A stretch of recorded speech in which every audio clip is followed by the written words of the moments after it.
What do I know? I'm just a girl on the internet.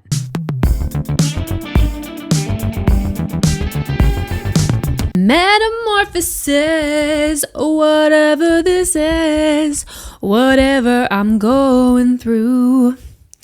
Come on and give me a kiss. Come on, I insist. I'll be something new. Metamorphosis.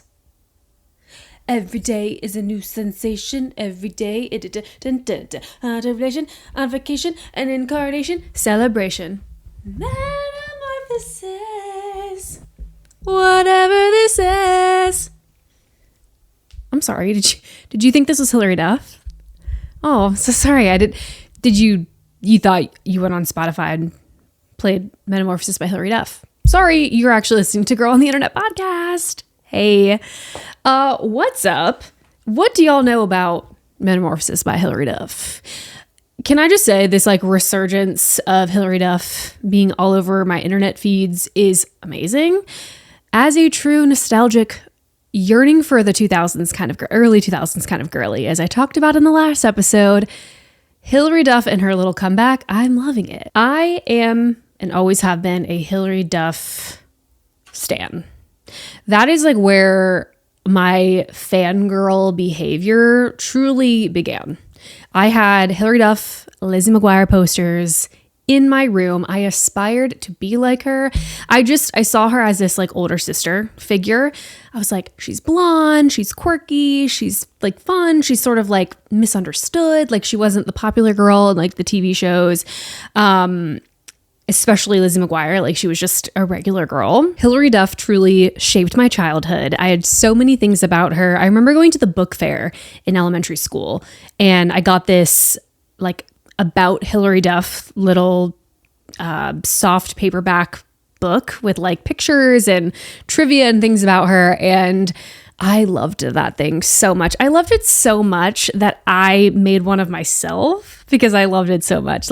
You would flip through it. Specifically, there was a Q&A section in the middle of the book. It had photos of her, paparazzi photos, home photos, whatever. It was the cutest little book, 30 pages or something. And in the center was a Q&A, the interviewer, whoever asked her just kind of a series of questions. And she just had a one answer written out, really short and sweet to the point.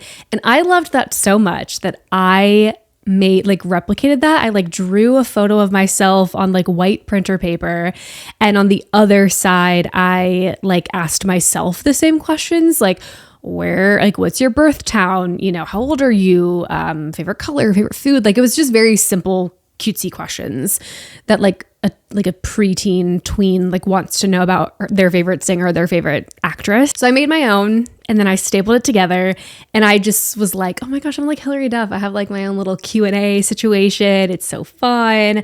Loved her. Wishing her the best on this new journey of pop music. I did look into trying to getting tickets to her concert. Unfortunately, did not get tickets. Maybe I will look. I think she comes to Charlotte in August of this year. I might attempt at a later time and look into it, but the cheapest tickets I saw for kind of not great seats at an amphitheater were $300 a piece, and I'm been a fan for a long time, love you queen. I cannot pay $300 to sit at the back of an amphitheater and bop to your music. I'm hoping those were resells, and that's not really the price they're going for, but I'm loving Hilary Duff coming back. Queen, truly an icon, a legend. The Lizzie McGuire movie is top tier. The show Lizzie McGuire.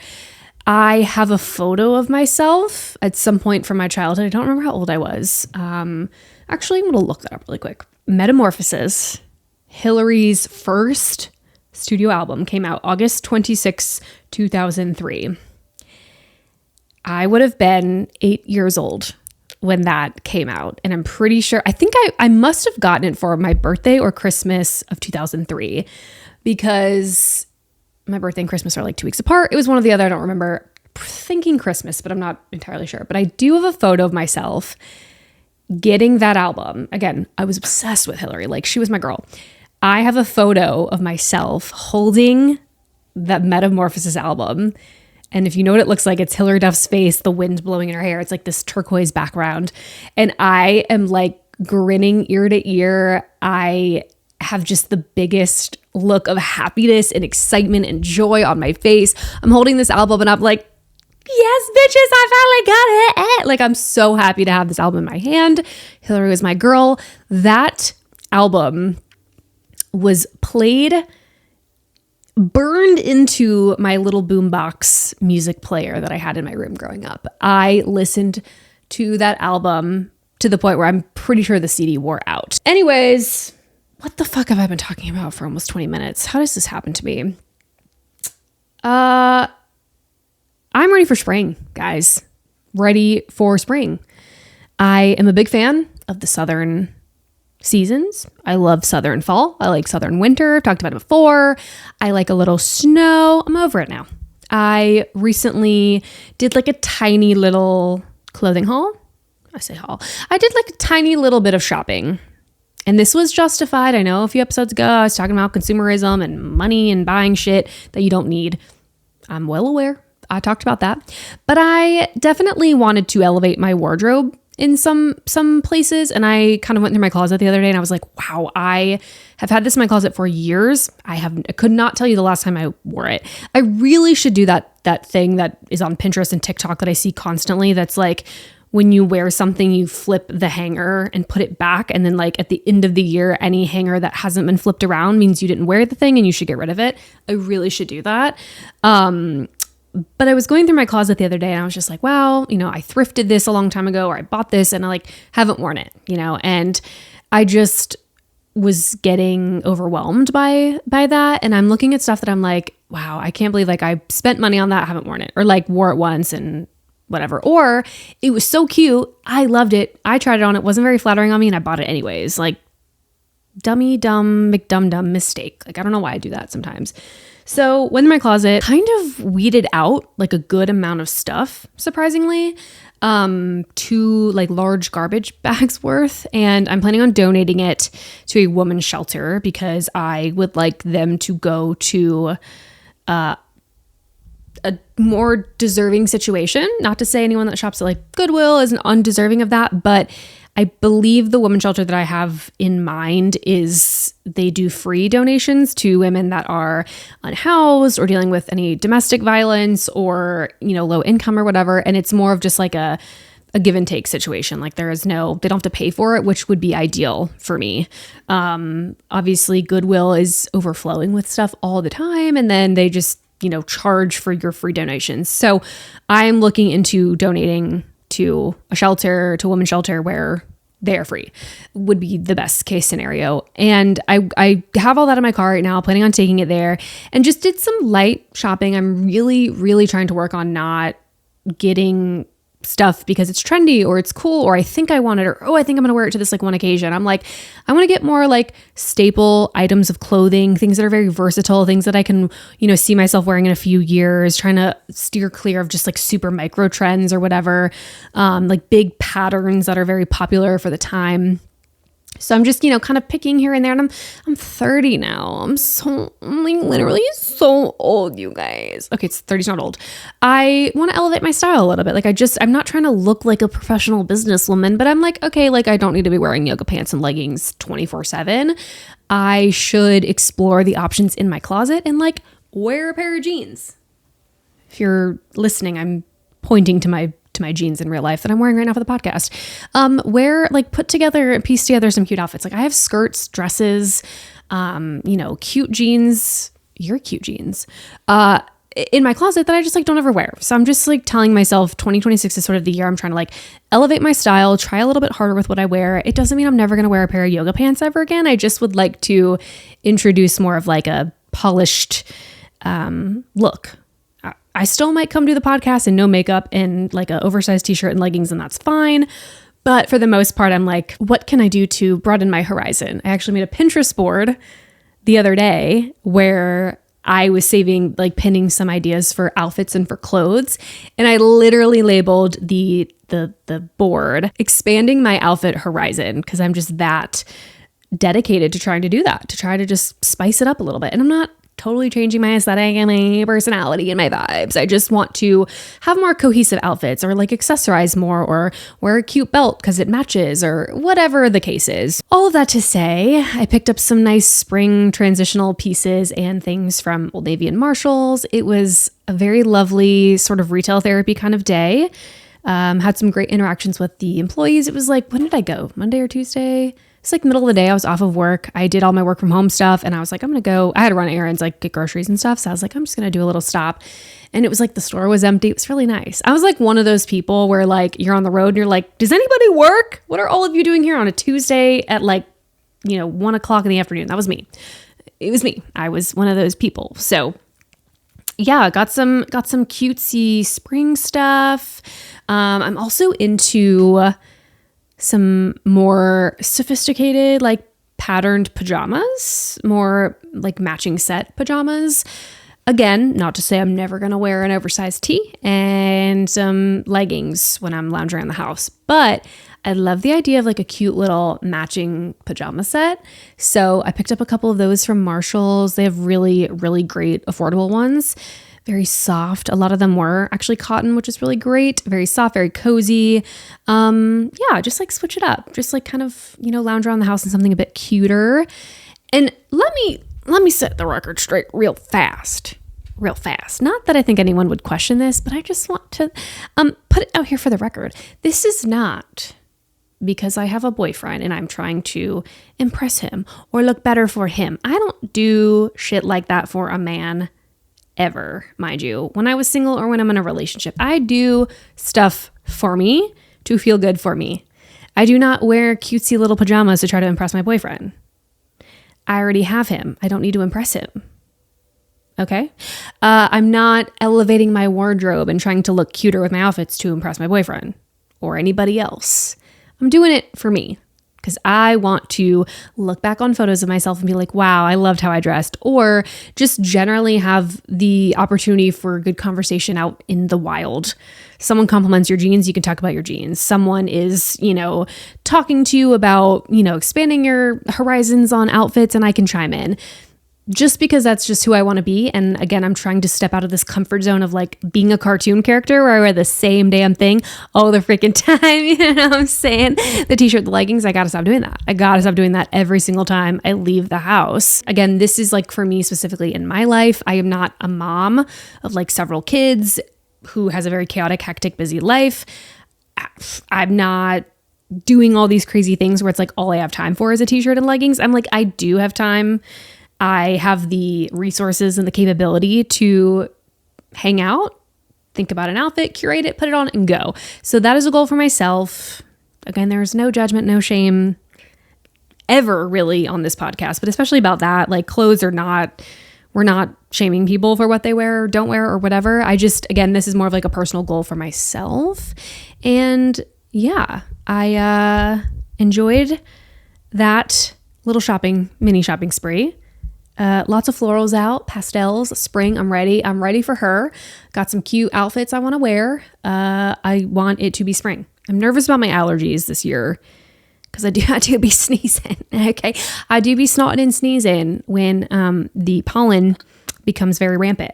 Okay. I do be congested and, my eyes get a little itchy, a little red, but I'm still cute. Okay. Oh God. I'm itchy. I'm itching. And it's going to get hot. So I'm going to start sweating. I'm going to have boob sweat, red eyes. Itching. I'm going to be like all kinds of disgusting and be like, I love spring. I'm a little portable fan with me 24/7. Yeah. It's going to get 70 degrees. And I'm going to start fucking sweating again outside. What is that all about, by the way? Can I regulate my temperature, please? It's like, I do like summer is fun. I will let you guys have it. Summer's fun. You go to the lake, go for walks. It's bright at 8:30 p.m. Fun summer activities, concerts, things to do, vacations, whatever. Okay, you got me there. But when you sweat like me, when you are a sweaty girl because you're on an SSRI, it becomes miserable at times. And yeah, I'm going to carry around my portable fan all of summer. And it's going to be on me like this, on full blast, on speed 6. And I'm going to have my charger with me because it's probably going to die and I have to recharge it at some point. That's the vibe I'm bringing into summer every year and spring. And honestly, early fall because it's still hot. That's the vibe. And if you don't like it, then you don't like it. And that's okay. And if you see me out in the wild with a fan, I'm going to need you to not judge me because I'm hot and I want my fan. And if I'm at the grocery store with the fan, then so be it. I'm bringing the thing around everywhere.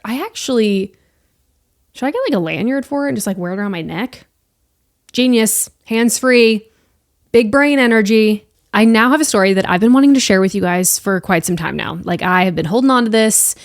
There's not per se like a good time to share it. This happened and I wanted to be like, oh my God, story time.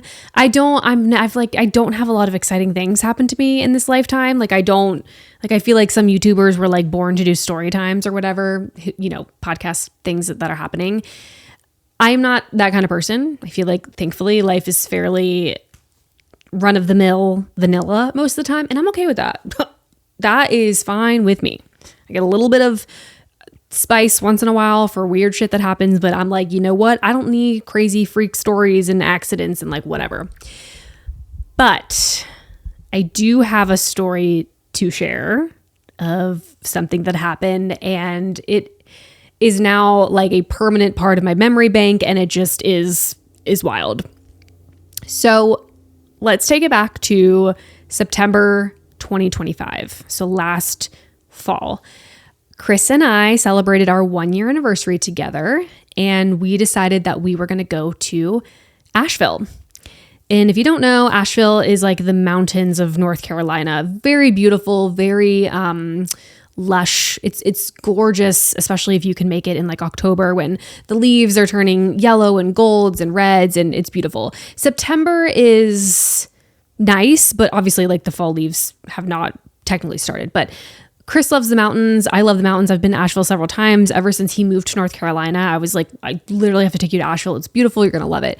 So Asheville had been on our list for a while to at least do together. So we decide our anniversary weekend that we are going to head up to Asheville and just have the weekend together. We got a cute little Airbnb. It was like a basement sort of situation to these people's house, and it was just very beautiful, very cozy. There was like a cat that was like roaming the property. It was a wonderful time. We didn't have much on the agenda other than we wanted to go antique shopping because lots of wonderful things in mountainous towns where there's old people or there's history or whatever. So antique shopping was on the list, and then we were just gonna, eat and drink all weekend and celebrate each other, and that was it. We didn't really have like concrete plans in terms of like whatever. Like we weren't going to hike or anything like that. It was just mostly shopping, walking around, eating, enjoying each other's company. The only other thing I guess aside from that was like sort of a plan was like at some point in the weekend, I wanted to take Chris on the Blue Ridge Parkway. Gorgeous. Definitely Google it if you don't know what I'm talking about, but it's just a beautiful drive in Asheville. I don't know exactly which way it goes, but I think it connects all the way to like Virginia or Tennessee. It's a big mountainous range that you can drive, and you can be on it for hours and hours and hours and miles and miles and miles, and it will really take you like pretty far, like, on the road. But you can also just stay local, obviously, and just go on the parkway and just drive up the mountain to check out the mountain overlooks and to see nice views and whatever. There are some places where you can get off and like camp and stuff. So aside from eating, drinking, and being merry and spending time with each other and driving the Blue Ridge Parkway, we didn't really have other plans. So our first night, we ended up going to like a little brewery. I think there was like a Chiefs game that night. So we ended up watching a Chiefs game together, and we were just like having beers and whatever. And we did a couple other, what else did we do that night? We ended up doing antique shopping also on a Friday because that was like the day that we got in. So Friday, fairly uneventful. We just, were warming up to Asheville. And then on Saturday, the weather actually was not great on Saturday. It was very cloudy, very overcast. I think it was a bit chilly as well. Just a potential threat of rain all day. Because now we're at this point, we're on Saturday, and we're like, this is our only full day here in Asheville. Like, what would we like to do? So we did wake up early. We went to like a farmer's market. We went to like their little downtown area. We did some shopping. There's like a really great local honey place in downtown Asheville. I forget the name of it. off the top of my head, but we got a bunch of honey. That was like on Chris's list for a while. He was like, I want local honey. I love honey and I want to have some. And I remember being like, I know the place. It's this really, really cute store in Asheville. And luckily they were up and running and we got a lot of honey that weekend. So again, no real plans. We're just kind of bopping around and we know that we want to drive the parkway at some point, but we're like looking at the weather. Again, it's cloudy, it's gray. I'm like, I wanted to take him on the parkway when the sky was big and blue and beautiful and like super clear view off the mountain. Like I didn't want to take him up the parkway and it be just like lame, like it's cloudy, you can't see anything, it's foggy, whatever. So we're watching the weather all day because we're like, do we wake up early Saturday and go do this? It's like a midday thing. And we're walking, we're stopping, we're shopping, and it just, the weather and the threat of rain is just like continues. I think at one point there was quite literally a threat of hail, which I do not know where that came from, but that was on the radar. So we're just like, what the fuck?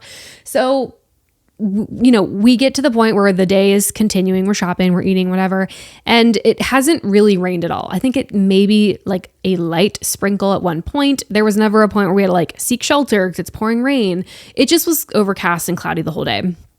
So it's roughly like 3 p.m. and we are like, okay, we have to make a decision because we are leaving in the morning. We check out of our Airbnb on Sunday morning. We either wake up hella early to like catch the sunrise, hoping that the weather is good, leave the Airbnb, drive up the parkway, and then, drive home, or we need to do the parkway tonight because I want you to see it on this trip specifically. And so we decide, let's just go tonight. Sunday morning, you already got to drive home from your Airbnb. You work the next day on a Monday. We decided we're like, we don't really want to wake up early on our little vacation and go do that. Although the sunrise is gorgeous and we love a mountainous sunrise, it was just not the vibe for this trip. We will definitely go again at sunrise and whatever. But it wasn't the vibe for this trip. So we decide, yeah, let's just go tonight. I mean, the threat of rain is not going to stop. It's proven to have not rained all day. So I feel like we're going to be okay. We can like grab a snack or a coffee and we'll just like head up the mountain. And we took my car to Asheville. He drove us to Asheville, but I said like, hey, when we go up the parkway, like I will drive because I want you to really soak in the views. I want you to have that like passenger princess situation so you can really enjoy the views and really soak it all in. I have been to Asheville dozens of times. I've been on the parkway. I love it. I've absorbed it. It was like, I wanted him to really, really enjoy it. So we decided to go get a nice little grandpa dinner. I think at like a ripe 4:30, we decided to go eat dinner because we knew that we were going to go up the parkway, probably drive, hang out, stop, take photos, whatever. And like, we're just like, we're like an elderly couple at heart. We like to eat dinner real early and go to bed real early. So we did not want to like come down and then be like, oh, we're starving. Like, let's go eat a late night Saturday dinner and whatever. So we stop at this barbecue place, ironically, that serves Kansas City barbecue. And Chris is from Kansas City and he loves to remind me all the time that Kansas City is the best barbecue in the world and that I'm from North Carolina and North Carolina also has its own rendition of barbecue. And there's kind of like an ongoing debate on the internet, wherever, that, like Kansas City barbecue versus like North Carolina or like Southern barbecue. When I went to Kansas City to visit him for the first time when we were long distance, I finally tried it and I was like, okay, like I'm just not like a super big barbecue gal anyways, which is ironic because I live in the South. But I remember going to a barbecue place in Kansas City and I was like, okay, you guys have sweet barbecue sauce.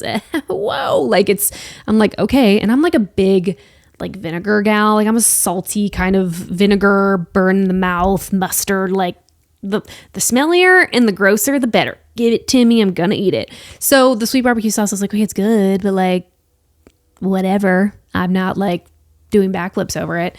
And when he moved here from Kansas City, I knew that was like something that he had talked about. Like he was like, oh, I'm going to miss like Kansas City barbecue, whatever. So completely unintentionally, we go to this barbecue spot and they serve Kansas City barbecue. They didn't even have North Carolina barbecue like sauces on the menu. It was strictly Kansas City and I think like a Texas.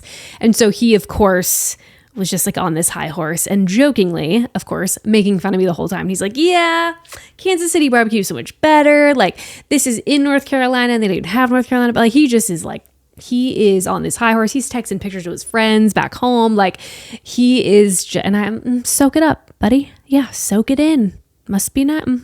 Yeah, you have that little high. Yeah, real funny. No, totally playful. Totally, we were joking with each other. Dinner was great. We are a classic, like, what I do like about being in a relationship with somebody is I finally can, like, we can order two things and like split, which, like, when you're single, that's not a common thing to do. I would never order two things when I was single and be like, yeah, I'm going to try both. I love to do that with friends if like they're down to do that. Like, hey, let's get two different things and share. But we do that all the time. And it is like 10/10 experience. We go to coffee shops, get pastries, we split restaurants. So we ended up like kind of splitting like this barbecue tray, and it was really, really good. And then it's like, okay, I think we're working around like 5:00 here. We're like, all right, should we just, go head up the parkway? Like, is there anything else you want to do? We had shopped all day. We, had coffees. We did what we wanted to do for the day. So we're like, yeah, perfect. Let's hit the parkway. We leave sort of this like downtown Asheville part and head toward my car. And, I throw it in the maps, just like the nearest entrance to the parkway. Cause obviously there's a ton of different roads. You can go in at different places. And I actually went in one of the entrance ways of the parkway that I was most familiar with that I'd actually been to before. If you've ever been on the Blue Ridge Parkway, or I would assume like any other like entrance to a mountain where you can sort of drive up it, you would know that like in the first 15-20 minutes, it's not that exciting. Like, you obviously have to start like on the main road and you slowly, start to circle around and like go up the mountain. So the first 15-20 minutes are not that exciting. It is gorgeous though. Like, it is overcast. I obviously wish like the sun was shining and the sky was blue and whatever, but it was overcast. We were able to crack the windows as we were driving and just like let the fresh air come in. Everything was very beautiful and lush and green. Again, it was early September, so not quite fall yet, but it was just still really, really pretty to see.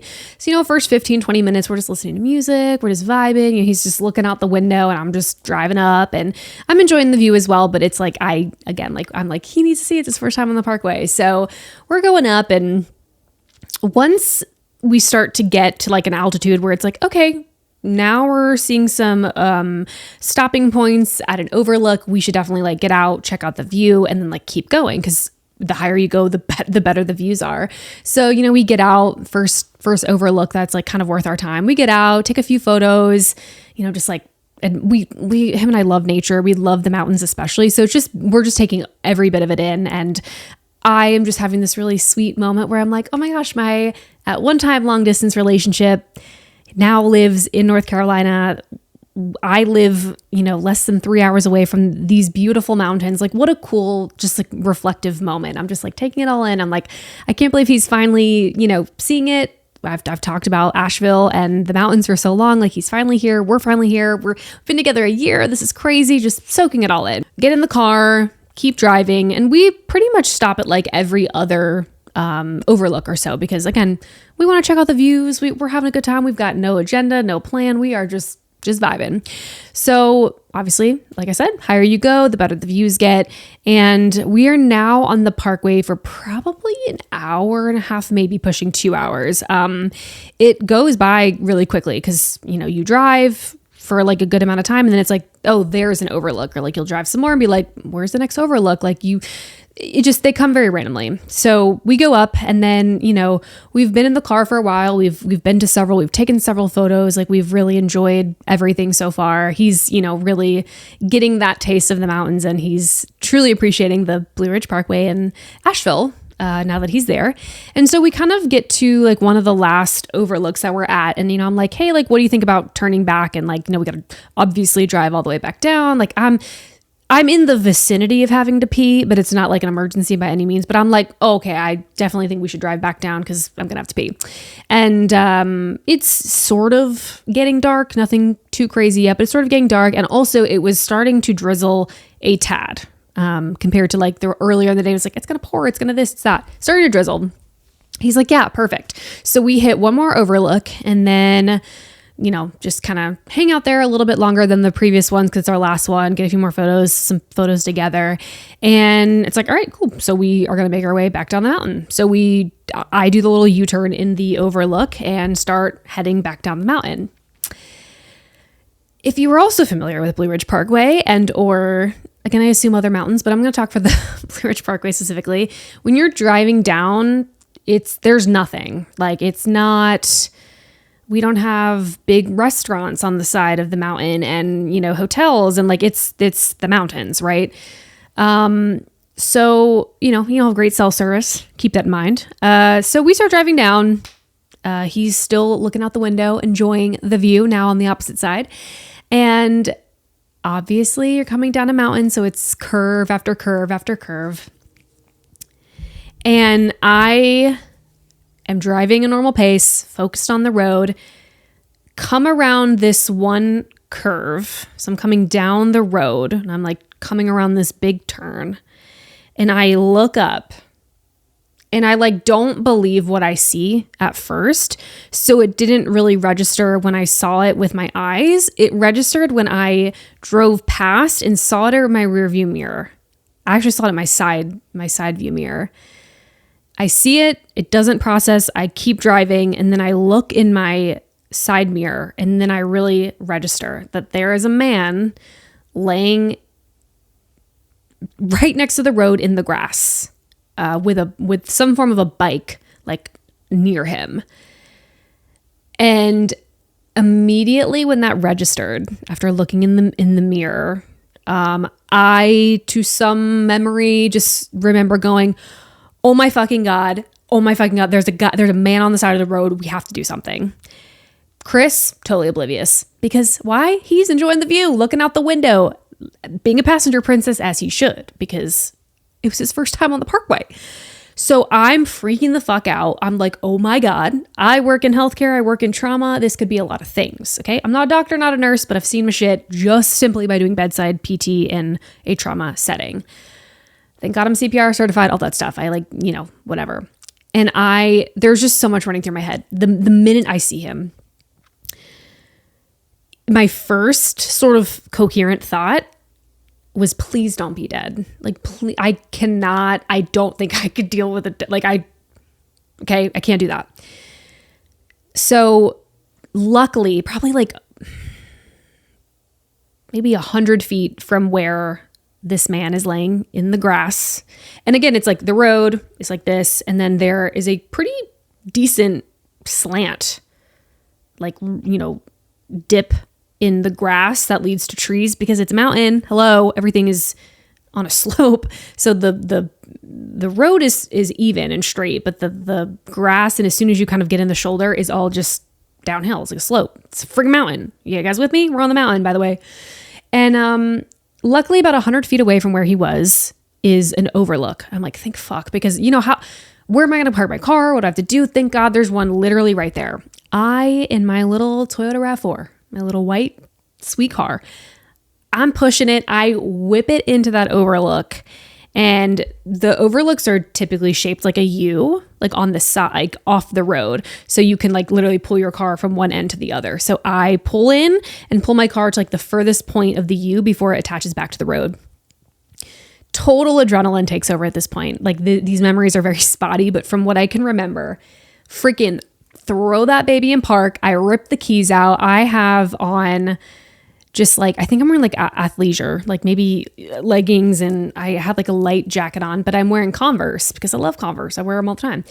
I book it to this man. I am full force sprinting over to this man.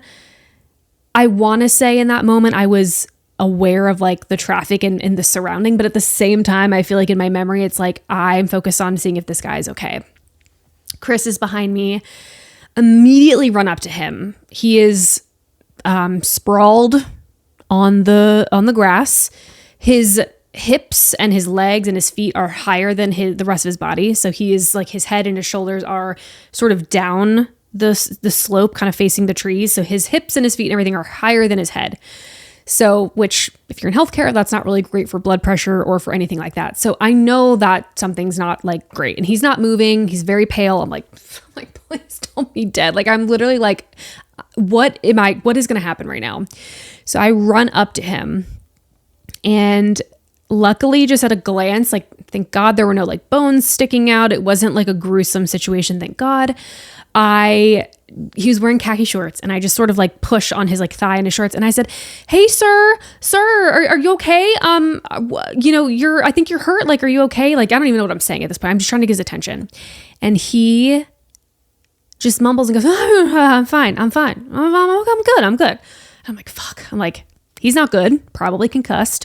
This is pretty serious at this point. So I'm like, I throw my phone to Chris, and I'm like, call 911 right now.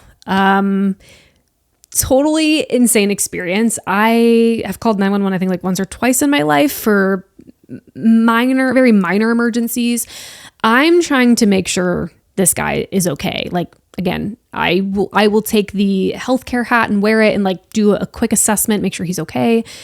Poor Chris, like, he's not in the healthcare world. I feel bad giving him the job, the role of calling 911, but I'm like so focused on him, like I can't do both. So he calls 911, and just my sweet Chris, he's okay. Is he moving? Okay. He's not really moving unless we wake him up. Kayla, is he talking? Okay, he's not really talking. Like, they're asking him questions, and because I'm so close to him and I'm assessing him, like, he's just being like,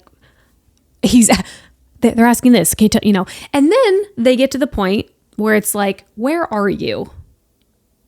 Hey, on the side of a mountain. Hey, we're on the Blue Ridge Parkway on the massive mountain of Asheville, North Carolina. There is, I guess, an element of calling 911, and there's GPS to your phone. There's a lot of like good fate and goodness from this story, all things considered. Luckily, besides that overlook that I had whipped my car into to turn around and go run to this guy, there, again, probably like, I'm so bad with distance, but within seeing distance, so just slightly down the road, is a little inn. It's a very small, like maybe 8 or less little inns, like little hotel inns that have an overlook of the mountain. There is like a really tiny sort of convenience store just for snacks and things. And then there's a really tiny restaurant right there. And that is like all that is on the side of the mountain. Again, you're going up the parkway. It's nothing. There's not rest areas. There's not anything. Like, it's just the freaking mountains, other than this one little teeny tiny campsite in area. So thankfully, when we're on the phone with 911, they're like, where are you? We're on the Blue Ridge Parkway. We're just like on the mountain. We have nothing. There's not a mile marker. There's nothing. So, I'm like, oh my God, like, tell them that the little like inn is right there. So they are like, okay, we're going to come, and the only thing we can really say is like, he's not bleeding out anywhere, and he doesn't look to be like completely mangled from like what we can visually see, thankfully. So they at least knew he was like relatively stable. So now he tells me, Chris runs over to me, hangs up. He's like, they're on their way. And I'm like, okay. Again, let's give you a little timestamp. I want to say it's probably 6:15-ish when like we hang up on the phone. I could, you know what? I wonder if I bet you it's still on my phone. Okay, wait. We're close. 9. Yep. 911 on 9/6/2025. Okay. 5:41 p.m. September 6, 2025. It was a 2-minute outgoing call. Here's my proof. Not that you guys thought I was lying about this story, but so it's 5:41 when all this happens. So I'm with this guy. We will call him Trevor. He is borderline unconscious, concussed. If I'm not talking to him or giving him some kind of like tactile input, he's not talking to me. So obviously I'm trying to keep him awake. Obviously, if you're concussed, you want to keep the person awake. And I'm like, hey, and there's a lot going through my mind right now. Again, I'm not a medic. I'm not an EMS. I'm not police, obviously. But I work in healthcare. I sort of know the signs. I know what to look for. I've worked with patients that have had strokes. I've worked with patients that have been through significant polytrauma, orthopedic injuries, brain injuries. Like I know sort of the signs of like, hey, someone's slurring their speech, or hey, somebody is breathing weird, or, I know what to look for. I may not have a job where I'm on scene like the second something happens, but I am familiar. I studied it, pathology, all the things. So I'm noticing he's not staying awake like while I'm talking to him. So I'm just trying to keep him awake. I'm like, hey buddy, like what's your name? Like, can you tell me your name? Like, do you know what's going on? Is he oriented? What's happening? What are we working with here? He just keeps sort of brushing off my conversation. He's like, oh, I'm fine. I'm good. Just leave me. I'm fine. I'm good. And I'm like, he has no idea. This man has no idea like what is happening right now. So I'm like, no, I'm like, hey, like looks like you fell off your bike. Looks like you were, on the mountain, like you crashed your bike. I think someone maybe hit you, or you fell off your bike and you're hurt. And I'm here to make sure you're okay. And I just kept going, my name is Kayla. Like, I'm here to make sure you're okay. Like, I'm here to check on you. I'm good. Like, I'm like not trying to hurt you, just to safely reorient him and be like, you're safe-ish. You're okay. And he's just, oh, I'm fine. I'm okay. I'm good. And I'm like, no, buddy, like I really need you to open your eyes for me and talk to me. And he, again, I'm giving a fake name, but he does say like his name is Trevor. And I'm like, okay. And I'm just looking around the scene. Like, what am I working with? He is on an electric bike, not wearing a helmet. My freaking vendetta. Wear your helmets, please. Bicycle, motorcycle, anything with wheels. He had on sandals and shorts and a t-shirt, which like, don't love that, and he had like a little basket on his e-bike that had like some snacks in it that have been thrown out. There were a pair of glasses, presumably his, sort of within distance of where he was laying. And then I'm looking around for a phone, a wallet, anything. Because I'm like, who is this guy? Is there someone I can call on his phone? He's got nothing with him. And I'm like, perfect. I don't even know if his name is really what he's telling me, because I think he's concussed. But whatever, he tells me his name's Trevor. I'm gonna call him Trevor. I try to, I'm like, do you know where you are? And he's like, yeah, I'm riding my bike. And I'm like, well, not anymore. You're not. Trying to, do you know the year? Do you know where you are? Why are you here? Like, just seeing if, like, just getting a little baseline assessment, like I would do with any patient in a hospital setting. Hi, Miss Smith. Do you know what year it is? Do you know where you are? Do you know what's going on? Because that's just basic orientation. And so there is a part of me. He's a middle-aged man, maybe like late 50s, early 60s. He's very average size. Like, by no means is he like wildly muscular or super tall. He's very just like average Joe type of man. But there is a part of me that understands that like concussed or like brain injury or post-injury agitation can happen and does happen. And I am a woman and I am standing there, granted my boyfriend's right beside me, but I'm like, I'm bugging him, right? I'm like trying to wake him up and arouse him and keep him like, attentive to the situation. And I'm like, please, for whoever higher power exists, do not let this man swing at me or get agitated and start like just get up and start walking around in the road. Cause again, we're on a blind curve. It's a whole thing. Cars are already like slowing down and staring at us. And we're trying to like, keep driving. We're good. We already called 911. Like, don't cause a scene. We didn't want like another wreck. We didn't want to bring more attention to the situation. So I'm just like, please don't have any sort of agitation. Let this be like smooth sailing, please. Thankfully, he did not. But I was being annoying. I'm like, hey, you have to stay awake. Like I'm not sternal rubbing him, but I am like, being very annoying. And he's still, mind you, still laying down, like arms like up overhead, like definitely sprawled out, doesn't look great. The not so like awesome part about the situation was there was one car that stopped and this gentleman got out and he actually said that he was a doctor. I'm like, this is what happened. I called 911. We literally just drove past him and saw him. Like, I don't know how long he's been down, for how long, blah, blah, blah. And he, this is my hot take. This is just my hot take. I didn't love this, but he decided to sit Trevor all the way up. He's like, hey man, get up. And he like pulls him by the arms, sits him up. So now he's sitting on his butt and his legs are in front of him. And immediately I'm like, if his neck is broken and you just sat him up, we're no longer working with a stable spine. If anything else is broken, we should have just left him in that position because he was fine. Like, he was calm. I was trying to talk to him to keep him awake, but shocker, a man walks into the situation and freaks it up after me and Chris were taking care of the situation. Didn't love that, whatever. whatever. I have a lot of thoughts on that. I was not a fan of him pulling his arms, whipping him up, and sitting him in a seated position, which I'll get to in a minute on why I especially didn't like his arms being pulled. So he's sitting up now, and I'm just like, I work with a lot of patients that get spinal cord injuries. Like, the neck is very sensitive. He fell off a bike and into the ground, and like his head was down. I'm like, anything. So I'm okay. And then we're waiting for 911 still. Like, we're waiting for an ambulance, fire, somebody to show up. It's been a solid 15, 20 minutes.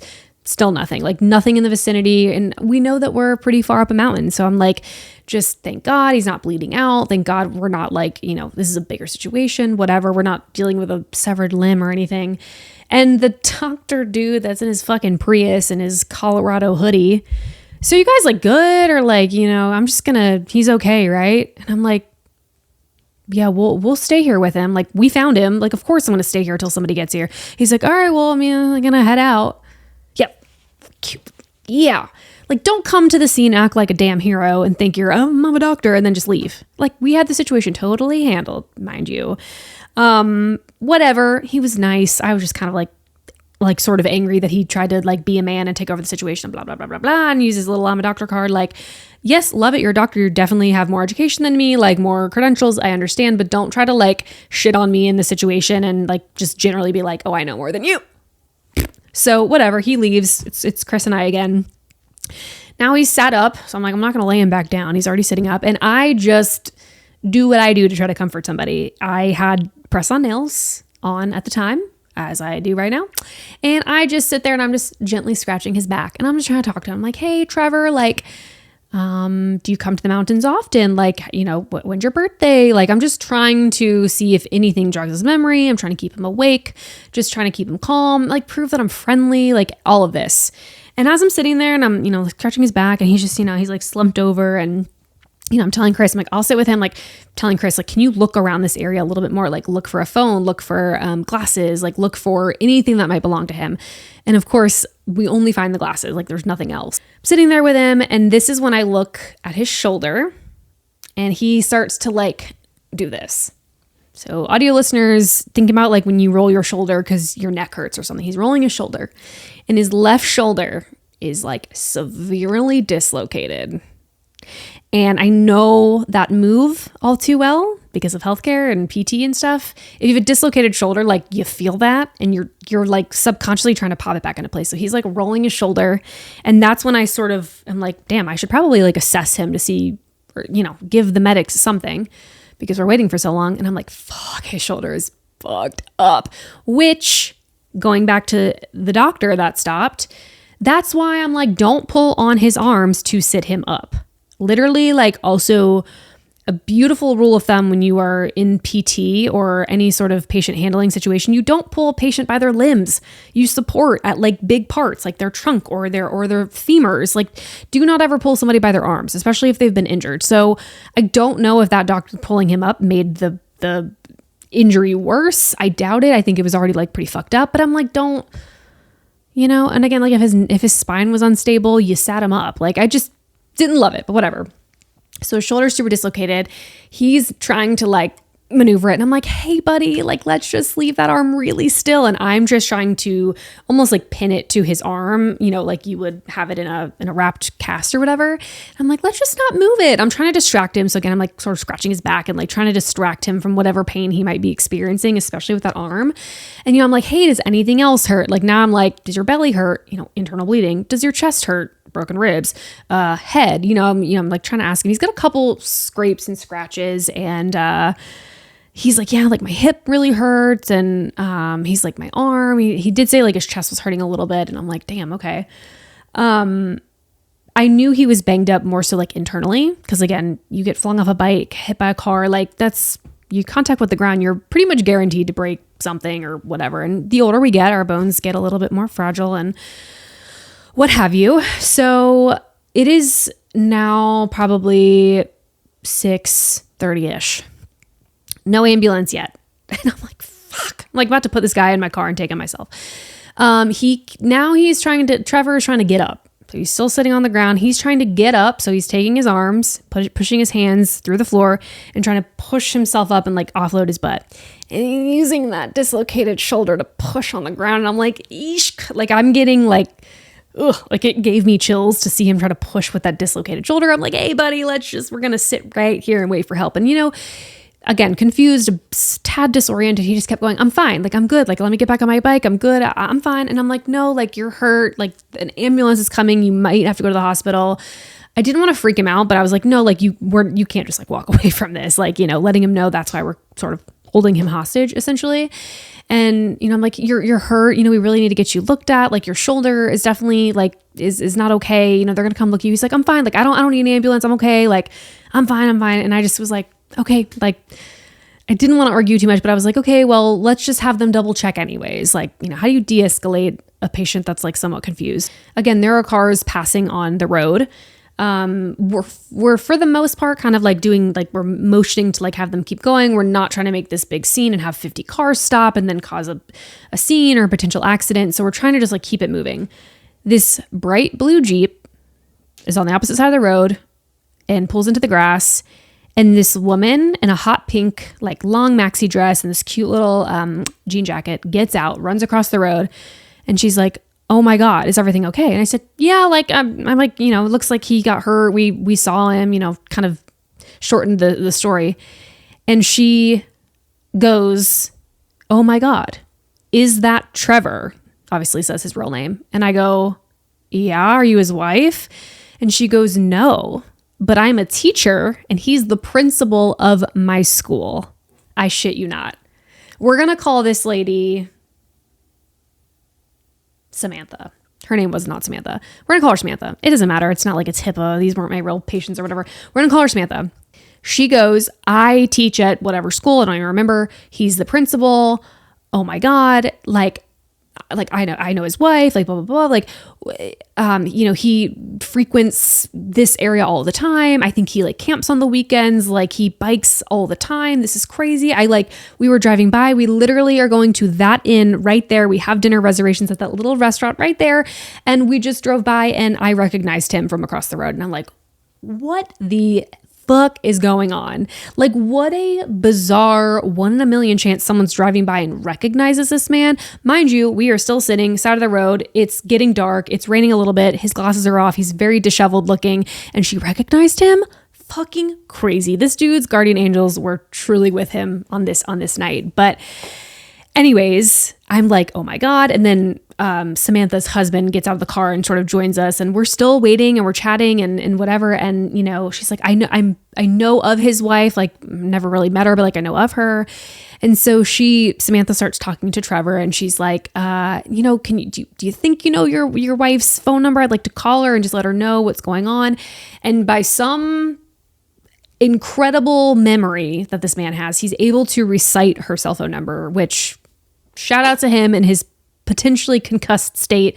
He rattled it out. Samantha, she put it in her phone, calls, and it's his wife. We will call Trevor's wife Mary for this situation. So Samantha is ringing her phone. Mary picks up and she goes, hi, this is Samantha. I work with your husband. I'm a teacher at this school. We were on the Blue Ridge Parkway and this lovely couple, me and Chris, she's like, this lovely couple found Trevor on the side of the road. They're with him. He's seemingly okay. He's talking. He's upright. He's not like absurdly injured or near dead. My husband and I, we were driving to go eat at the little inn and we saw this wreck right near the inn. They have already called the ambulance. We're waiting, but just so you know, like he may be going to the hospital. Luckily, Mary is cool, calm, and collected. I think if I would have gotten a call like that, I would have freaked out, but she was like, oh my God, thank you so much, blah, blah, blah. And that's the end of that conversation.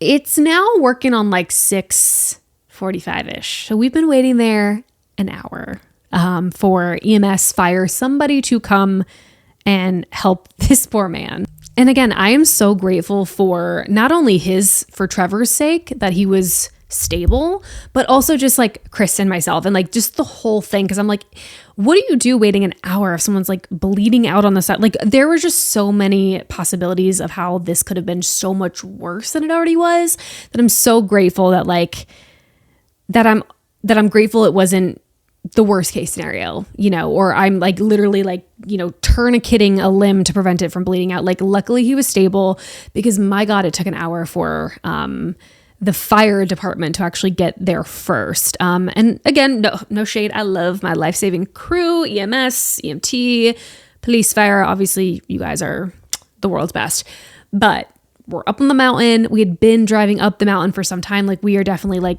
a climb for everybody to get there. Finally, around 6:45-ish, the fire truck shows up. A gentleman and a lady hop out. They come over to assess. You know, they take his vitals, all the classic stuff. I had explained how we found him. I was like, let me make it really clear. I found him. Like, I'm driving the car, conveniently see him on the road. I'm like, I don't want anyone to think this was a hit and run situation. We simply were driving by and he was already there on the opposite side of the road. So I'm like, let me make that very clear for anybody who's jotting down notes on this situation, because I do. We still to this day think it might have been a hit and run, because I'll talk about that in a minute. I was like, hey, found him like this. He was like this dude came over, sat him up. I was like, I'm a little nervous about his neck, whatever. The fire dude decided not to put him in a C-collar. I'm like, okay. He's like, yeah, I mean, he's already sitting upright. If his neck was, you know, injured, he'd be worse off by now. So we're just not going to do a collar. I was like, okay. Hot take, but whatever. I feel like if I were EMS or something, I would have done that just out of, I think actually when EMS did come, they put on a C-collar, but the fire department dude was like, nah, it's all right. Whatever. I'm not, you know, it is what it is. They put like a little like wrap envelope sling on his arm, because clearly dislocated. Take his vitals. He was starting to breathe not so great. And I know his oxygen levels were not within the normal limits. And I also at one point, this is actually before fire got there, I took my flashlight from my phone and I looked at his pupils, and one of his pupils was actually non-reactive to light, which, if you know anything about the human eyeballs, which I know very little, but when you have a light on your black pupil, it is supposed to react to light. So it gets smaller with bright light and then like bigger with less light. And I noticed one of his pupils is not like reactive to light. I'm like, oh, fuck. So as fire gets there, I'm like, you know, hey, this happened. We've been here about this long. I don't know how long he was down for, you know, blah, blah, blah. Oh, and one of his pupils was non-reactive, unreactive, whatever. So they are like, thank you for all this information. Best case scenario for this guy. Like, so grateful that you have some details to give to us. I believe they had an oxygen tank with them. Maybe they didn't, because maybe that's kind of dangerous. Oxygen and fire, like, don't mix. So it might have been when like the EMS came, like the ambulance came, and they were pretty quick behind the fire dudes and dudette. They show up, they put him in a C-collar, they sort of reassess the vitals. I'm also now tag teaming with the fire man, and I'm like, this is what happened. We found him. Like, it was us. We were the one that found him. Blah, blah. Just trying to give detail to the situation, because I know the more detail you know, the better. Like, that's also going to help the doctors and the emergency physicians like decide what gets scanned and what happens and whatever. So I'm trying to be as helpful as I can. And so they put him in a C-collar. They put him on like a pretty high, I think they put him on several liters of oxygen pretty quickly, because he was low on O2, which immediately tells me he probably broke some ribs, because, you know, why else? So they get him up into standing. He's limping, very obviously limping, antalgic gait. For anybody that wants to know the technical term, he's limping. He's being supported by other EMS crew. They get him on the gurney, put him in the ambulance, and then everyone drives away. And I'm like, what the fuck just happened, bro? Like, this whole time, Chris and I would exchange glances, and just, we had these totally dumbfounded blank stares, because we're like, happy anniversary, I guess. Like, what did we just do for the last hour? It just totally, I mean, insane. So I think it was not like a state trooper. He was police, but he also said he was like kind of like a park ranger or like a mountain whatever. But he was police, and, you know, he shows up to the scene, and he's, you know, assessing, and he's got his little notebook about like what he finds and whatever. I'm like, again, let me make this very clear. officer, we found him like this on the other side of the road. I did not hit this man. He was there. For the record, go ahead and write that down. Go ahead and write down Kayla, Kayla, did not hit him with the car that he was found. Like, I'm not trying to go to jail for something I didn't do. Like, base fear for being framed for something. I think the police officer ends up getting back on the phone with Trevor's wife. I don't know, Mary, is that the fake name I gave her? And she said, he was there camping for the weekend. He brought his truck and his dog and his phone and his wallet are probably all in the car. And what ended up like transpiring from everything that we learned, sort of context clues, and also we learned later, was that he was staying nearby at the little inn situation. He took his little bicycle and he went down to that little convenience store that I mentioned, and he grabbed a snack. He grabbed, I think, like chocolate covered pretzels and like a Snickers ice cream bar. And he put it in his little basket of his bike, and he was going to ride his bike to that overlook that I parked my car at. And he was just going to kind of watch the sunset, even though the sun wasn't really shining. He was just going to go eat his little snack on the little overlook and then go back to his little campsite. And that's why he didn't take his dog or his phone or his wallet, because he literally was like, I'm going from here to here. I've done this a million times. And that's, mind you, that is how accidents happen all the time. Like, car crashes are most likely to happen near your home, like familiar area. It just, I don't know what the universe does, but it's very common. So later I learned, like, he has done this before. He was literally just grabbing his snack. He was a man after my own heart. He was just getting a little sweet treat. And he wanted to go sit and have a beautiful view while eating a Snickers ice cream bar. And that damn bout broke my heart. Okay. Mind you, his basket had fallen off of the bike and his Snickers bar was just melting in the grass. So I was just upset because I was like, oh, sweet man. Anyways, the wife is talking to the police officer. The police officer is able to go to his truck. We did get, like, the police officer got his keys, like, was able to relieve the dog. Like, there was like a whole situation where like his belongings and possessions were taken care of. But then it comes back to the little e-bike, and Chris and I, and then that couple, so that this would have been Samantha and her husband, we're still standing there like, and what are we going to do about this man's bike? Like, it's kind of fucked up, but like, it's still his, his possession. So Chris and Samantha's husband decide that they are going to just sort of manhandle it back to his truck, which again was just down the road at this little campsite, just right around the corner. And I'm like, all right, fine, but I'm going to drive behind you guys with my flashers on so you can kind of be in the road and safely transport it. So that was the good civic duty of Chris and then Samantha's husband. So all is said and done. The police report is finished. I gave my information. Samantha and her husband are obviously like late to their dinner reservation now because this was totally unexpected. And I'm talking to Samantha. Sweet lady, like very friendly. We tried to talk about other things to just like pass the time as well while we were waiting for all this to sort of settle out. And I start talking to her and I go, this is going to sound insane. I said, but is there any way I can have your cell phone number? Because I would really love an update on what happens with Trevor. I work in physical therapy. Specifically, I work in trauma. I see bicycle crashes and like I've seen all this before. I would just really like to be somewhat in touch with what happens with him. I would also be curious to know like any injuries he has, because that's just my nosy like medical brain. And then I'm like, if the wife wants to talk to me at all or has questions, like I'm happy to like be a part of that. And she was like, absolutely, no problem. So we exchanged numbers. I said, please, provide me any update that you possibly get. And if nothing, you hear nothing, then that's fine. So we've split up. They went back to their dinner reservation, which hopefully they got their table after they explained the life-saving situation they were just in. And then Chris and I pull into the little inn that I've been talking about this whole time, to the little convenience store. And this was the moment where we put the car in park, unbuckled the seatbelts, and we just are sitting in the car like, so what did we just, or what just happened? Wait, like total adrenaline now, my nervous system, everything is just, it is completely depleted now. I went from like high adrenaline, high energy, like bam, bam, bam, to like, I'm feeling exhausted. Remember when I said I kind of had to pee? Totally gone. Sensation to piss did not exist. Totally gone. We're sitting at the little convenience store and we're just taking a minute because it's like, what the fuck just happened?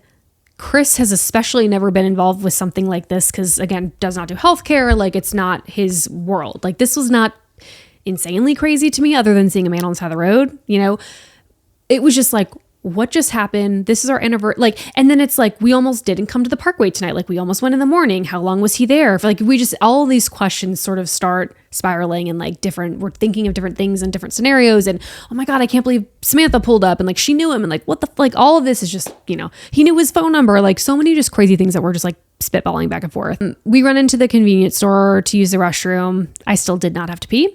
And we just walked around the shop for a minute. They had like a couple, you know, souvenirs, magnets, things like that. And I was like, I love a refrigerator magnet. I love magnets. I think it's cute to travel places and grab magnets. I think they're more functional than like a t-shirt when you have 8 billion t-shirts. And I was like, should we get a Blue Ridge Parkway like magnet to sort of remember our anniversary trip, but also remember like this life-saving endeavor that we just dealt with? And we had a little magnet. We also got a little shoe toy for Raven, which ended up being like a Yeti, very like mountain vibes Yeti. So we buy those things and then we get back in the car. And I remember just being like, do you mind driving? Because I'm like totally dissociating at this point. And I'm like, I don't think I can focus. Like, do you mind driving us back down? And we start driving and it's in silence.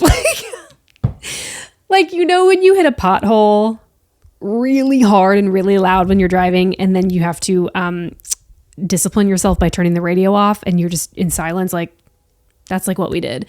I couldn't listen to music, podcasts. I mean, we sat in silence for a while on the ride down. And like every few moments, it would just be like, I cannot believe there was a man on the side of the road. Silence. Can you believe that that he was alive? Like, just every few moments we would just shout something out from like what we had just dealt with.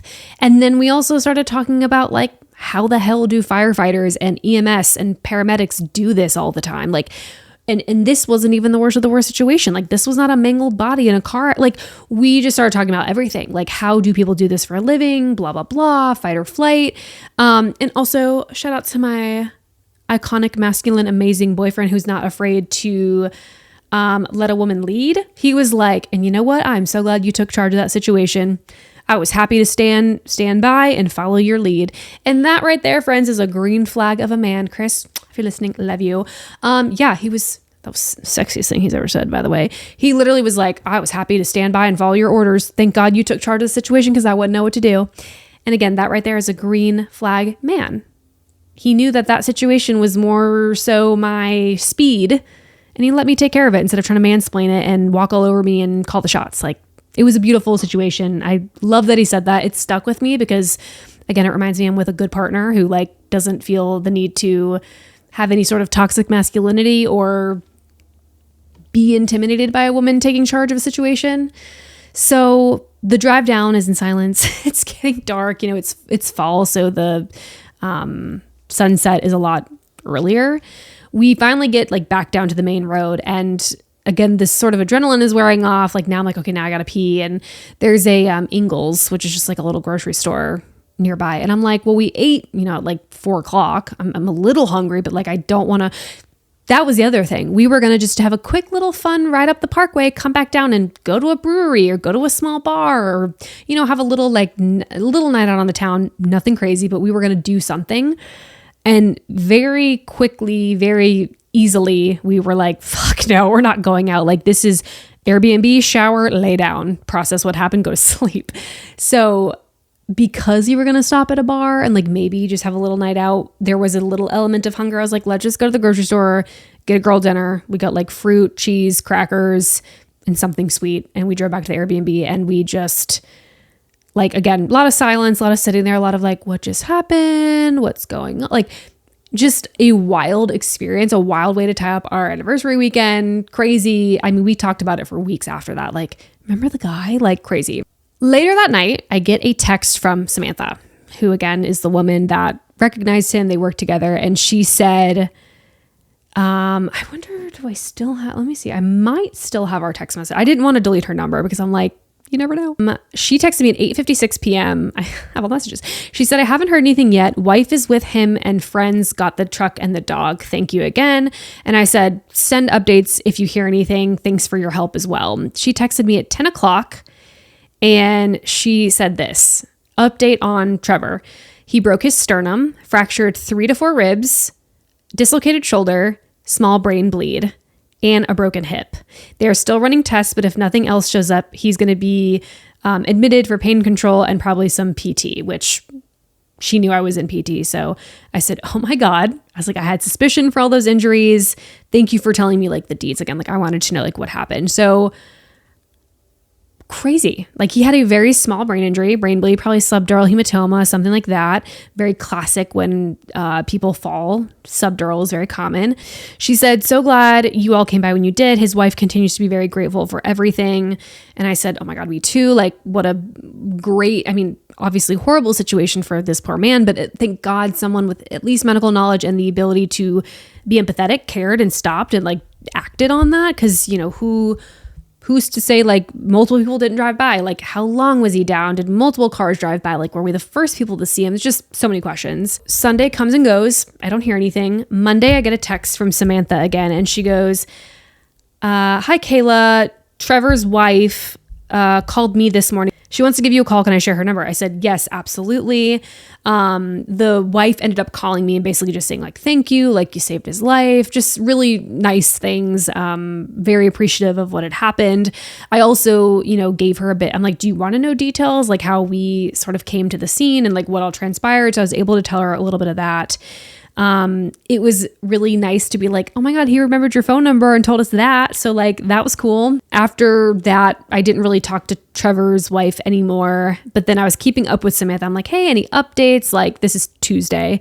Any updates? Like any, do we know how he's doing? Is he close to discharge? Is he going to be in the hospital for a while? Blah, blah. She's like, not a lot of updates other than he's in a lot of pain. He's more oriented, like much more with it. He's starting to talk to us and thinks it was a hit and run because he's traveled here before. He's ridden his e-bike several times. Like he's like, I'm not one to just slip and fall. He's like, I think someone hit me. And then he was getting PT and I was like asking how that was going. This is Thursday, September 11th. So this is 5 days after the accident. She said, Trevor is home. He's telling his coworkers that he's hoping to be back to work as soon as he can. I think he's going to need a little bit more rehab time. I was like, that's great. Like, so glad he's home. Again, like I know how a hospital turnaround time works. I'm like, he was pretty well taken care of and stable if he was able to go home that quickly. Obviously, some people aren't as lucky and spend a lot longer in the hospital. That was pretty much the end of this sort of ordeal, except for one final piece of detail that I'm going to share. And that is later that week, it might even been the week later, I get a call from a random number I don't have and I never answer because it's usually spam, it's whatever. And I'm like, my rule of thumb is like, if you call me and you don't leave a voicemail, like I'm not calling you back, it's spam, I'm probably gonna block your number. I get a call from a random number I don't have, so naturally I ignore it. A few minutes later, I get a voicemail and I'm like, okay, like voicemail I'll take a little bit more seriously because you at least cared enough to leave a message. It ended up being Trevor. I'm going to play you the voicemail because it's just really sweet. And it was so bizarre to hear his voice, like cognitively intact and with it. Because when I was talking to him on the side of the road, obviously like confused, disoriented, kind of slurred speech. But then to hear like the same voice totally with it again was like insane to hear. So let me play this for you. Hi, Kayla. My name is I'm calling because I'm the guy that you found on the parkway. And I was just calling to say thank you so much. I am home now. It's been a few days in the hospital, but I'm recovering. And just wanted to let you know how thankful I am of the care that you provided me in a bad spot. So thanks so much. I hope to say thanks over the phone in the future. Hope you have a great day. Thanks. So, of course, after I got that voicemail, heard his sweet voice, I called him ASAP and I was like, hi, Trevor. How are you? Like what, and he was just so like, got really emotional on the phone. He was like, I'm so grateful for you and Chris. And, he said my husband. I was like, it's my boyfriend. But, you know, he was just like, I'm so grateful for you guys. Like, you didn't have to stop, but you did. Like, I'm grateful you had medical knowledge to like assess me. Like, thank you for calling 911 and not listening to me. We were talking about his hospital stay and his PT and what his like home health therapy looks like now. And he was like non-weight bearing on his left leg, which was the same side as the shoulder. I think he was he was non-weight bearing on his arm because he said his shoulder obviously dislocated and they put him on a non-weight bearing protocol. And then I think his legs were as tolerated. So he was telling me like he's, you know, been getting around kind of slowly but surely with a cane on his right side. He was on like a shit ton of oxygen in the hospital because of the broken ribs and the broken sternum. It was a really sweet conversation, just him thanking me like in person over the phone, talking about his recovery and his rehab. And he was just like, I am like forever, you know, grateful for you and I will never forget you and blah, blah, blah. And that was the last time we spoke. I obviously was like, if you want to give me an update, like I would be all for it. I support you, but also like if we never speak again, totally respect that boundary. We never spoke after that, but it was just a very wholesome full circle moment to hear his voice, to have gotten the voicemail. Obviously, I saved the voicemail.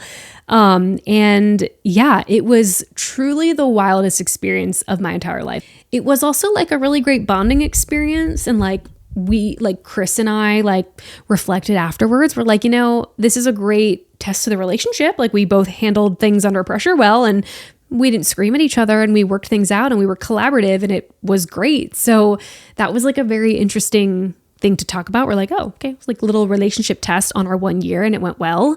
Right place, right time. Again, we just talked about it for weeks after. We're like, we were up in the air for so long of when are we going to go to the Parkway? And like when we get on the Parkway, do we go left? Do we go right? Like we almost went an entirely different route. Like none of this could have happened. Like just so many what if butterfly effect sort of things. And, you know, we were like, should we do one more overlook and then come back down? Like, had we not gone to that last one, we wouldn't have seen, like, just so many things worked out for this to happen that we were the ones to find Trevor. So that is the story of saving a man's life. Insane. It's just, you know, turning around, being grateful for life, being grateful for being an empathetic human being in a great relationship, having good problem solving capabilities. Just so much to reflect on after that experience. And yeah, overall wild, truly wild. And I'm so glad he's okay and things worked out. It would have been really hard for me had things not been okay for him. So I'm glad it all worked out. He will never see this. They have no idea I have internet jobs, but I hope he's well and thriving. I mean, obviously it was several months ago, but that is the story. I hope you guys enjoyed it. With that being said, that's all I got for this episode, was just the big story of that situation. Take care of yourself. Be careful. Wear your seatbelts, wear your helmets, drive the speed limit, don't text and drive. Look out for your parents and grandparents and fall risks and throw rugs and slippery surfaces, and just be careful. You never know when something can happen, and it doesn't mean you should live your life in fear, but just being like kind of mindful of things. And never hurts to be a good civilian and like help somebody if they seem like they are in need, or calling higher authority to help with the situation if you're too nervous. Like always trust your gut and be good. Take care, guys. Love you the most. Stay safe. See you in another episode. Bye.